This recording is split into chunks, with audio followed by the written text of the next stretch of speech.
சக்தி.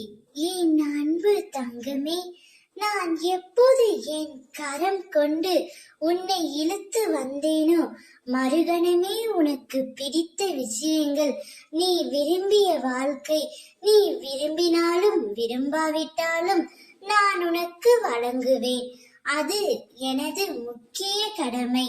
இவைகளை பெறுவதற்கு கால தாமதம் ஆகலாம், ஆனால் அதற்காக நீ காத்திருக்க வேண்டும் என் தங்கமே.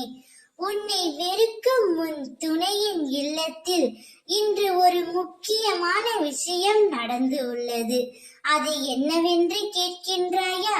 உன் துணையின் இல்லத்தில் உன்னை பற்றி மிகவும் உயர்வாக பேசினார்கள் அனைவரும். அவர்கள் உன் உள்ளத்தை புரிந்து கொள்ளும் வகையில் இனி நடந்து கொள்ள போகிறார்கள். அதனால் நீ பொறுமையாக இருக்க வேண்டும், அவசரப்படக்கூடாது.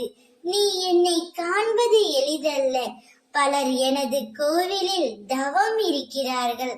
அப்படிப்பட்ட சூழ்நிலையில் நீ எதற்காக அவசரப்படுகின்றாய்?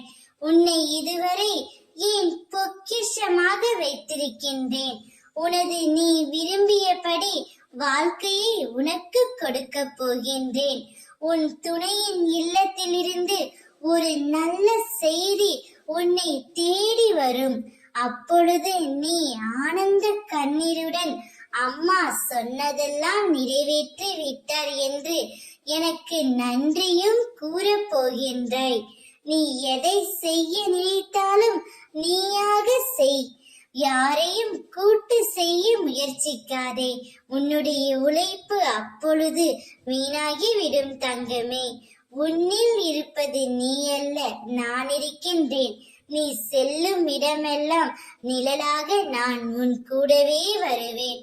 உனக்கு ஒரு நல்ல செய்தி தேடி வரும். ஓம் சக்தி.